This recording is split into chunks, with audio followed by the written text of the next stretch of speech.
For those who have not seen my Resident Evil episode reviews, go check them out. Go check them out on my main channel. They're fun. You get to see me talk crap about the series. You get to see me rant, see me pissed off, because the series was just that bad. And ever since they announced it, that they were going to have a live action series, gave details of what it is, which it could have actually had potential to be really good. Because I think the time period thing of building up to what happens to the outbreak and how they're trying to survive after the outbreak, I think that's the makings for a really intense and actually engaging storyline. But the problem is, you got to have a good writing, you got to have a good story, and you got to have good characters. Unfortunately, Resident Evil Netflix version of it was just absolute trash. Even when they put the picture up showing who the casting is, and look, the whole thing is everybody acknowledges that Lance Reddick is in the series. Everybody acknowledges that this man is a good actor. This was not a good move. This is definitely not a good move. And now, not to say that, you know, he's the only one to stand out. Now, honestly, I actually like the main chick, not the girl. I mean, really, I don't have anything against any of the actors and actresses, outside the fact that they made a bad decision and took a role for this. But you got to get a paycheck some kind of way, right? So, really, the main chick, the older chick who's the main chick, I have nothing against her. I think she does a decent job acting-wise. And I've seen her, she was the chick in the Charlie's Angels that was like the tough, manly woman. One had the manly energy or whatever. She was like the tough guy of the group. And I didn't really like her in that movie because she represented that, especially when you get to see like fight scenes and she's in here beating up dudes that probably would give her more challenge than would give her the film. And you can make that argument, well, all of the Charlie's Angels films are kind of like that, which I guess so. But this one felt like it was trying to be more serious, and if they're going to be more serious, you got to take everything a little bit more serious and not where it's more convenient. But the main chick I didn't like. In fact, I would actually ask her out on a date. But the whole thing about this one is, this show definitely deserved it. This show definitely deserved it. It was no shock that they were. And then I was listening to what the creator had to say. I think the creator had to say that he had wanted to make like 15 seasons. And I was like, how? Now, I'm not one of those fans that's like, okay, we have a Resident Evil television series out or a movie that they have to have the main cast. Leon, Chris, G, Claire, Wesker, Barry, Rebecca. I'm not that guy that's like, you gotta have those characters. It's like, no, because Resident Evil is a worldwide event. And there's 7 trillion people, over 7 trillion people in the world. So whenever an outbreak happens, the main cast ain't gonna always be there. And it wasn't the fact that the main cast wasn't in there. Yes, Albert Wesker was in it, but that's not Albert Wesker. We all acknowledge that as well. But having said that, you know, if you're gonna make characters, create these new characters for this series and everything, you're gonna tie it up, make it be good. Most of the characters were garbage. The storylines were garbage. There was a bunch of teen angst and drama that was garbage. The storytelling, garbage. The editing, garbage. And one of the problems I know I definitely had with the series was, I didn't mind that they jumped from the present to the past, but it was how they did it.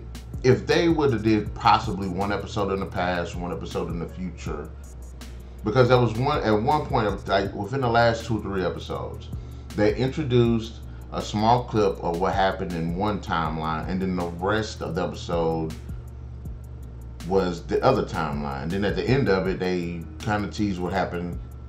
They go back to the other timeline, and then the other episode did the same thing, but they flipped it. So the other timeline, you know, if they would have did that, I think they would have been a better at storytelling, because sometimes an action sequence will go on for like 2 minutes, and then they go back into a different timeline, which kills the overall pacing and engagement or whatever scene that was in. But also, the narrative is already pretty bad, and all of these moments where they try to make parallels where don't need to be any parallels. Look, it was just bad. It was just bad. It was Batwoman bad, levels of bad. It was Birds of Prey levels of bad. It was Halo, the TV series, levels of bad. Just ultimately one of the worst shows that I have ever seen in my life. But Netflix isn't new to canceling stuff, and I'm not. They cancel a lot of really, really good shows. But this one, I had to give them thumbs up, 2 thumbs up, because Resident Evil, the Netflix version of it, was complete garbage, which is weird, because when you look at Netflix's vision for Daredevil, Jessica Jones, Castlevania, what is that show? The new animated show that everybody's going crazy about, League of Legends or World of Warcraft. One of them, that League of Legends. If you look at Luke Cage, if you look at like those interpretations of like really, really good shows, even like the Cuphead show. I like the Cuphead show. Like, they're awesome. But how do we just and I think a lot of it has to do with the fact that all that stuff doesn't really have that woke stuff in it. Now the League of Legends show, I think it has a little bit of it, but when you have shows that are dedicated to content, good storytelling, good focus of characters, they work. Netflix is on point with it. But when it comes to these stupid shows, when they try to put this woke crap in, one of the biggest adaptations that kind of pisses me off, but oddly enough, it does intrigue me. I'm still somewhat interested because they do hit a lot of good key points in it, is the She-Ra Princess of Power series they have. It's one of the most frustrating and most worst written series I've ever seen, but I can't step away because I like some of the characters, I like some of the interactions, some of the drama. I hate She-Ra. I hate about half the cast of characters, but it's when you have good adaptations, they work. When you don't put woke crap in it, they work. Even with the animated Resident Evil Infinite Darkness series, for as much as I was frustrated with it, not that it was terrible, it could have been better. There's typically a formula that a lot of these movies and games kind of follow with Resident Evil, and this one kind of followed it to a T, which I wish they would have changed it. But even like with that one, the reason why I think that one was a bit better, because the storytelling was a little bit stronger.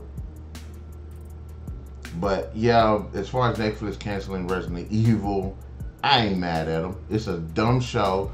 Watch my reviews. You'll be more entertained than the show was. The main chick was absolutely hot. Her sister in the future is absolutely hot. All of the characters are pretty much garbage. Everything about that series is damn near garbage.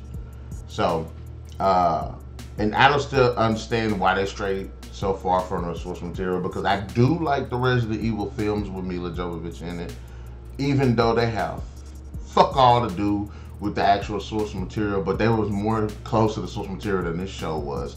And at least with that show and with those movies, it felt like it was Resident Evil.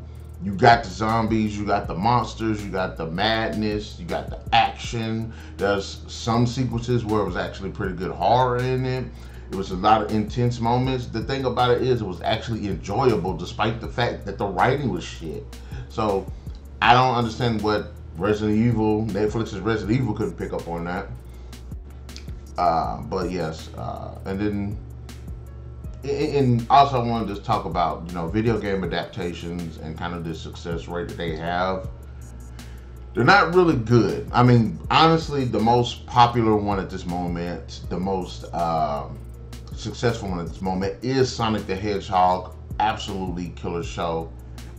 Movies. I finally seen the first one before I watched the second one. Loved both of them. And I still have yet to see Castlevania. I did watch the Cuphead show. Really enjoyed that one. There's a lot of other shows too. Even going back to like the original Legend of Zelda, I still like the Super Mario show. Donkey Kong is kind of aged. It's showing his age a little bit, but I still somewhat enjoy it.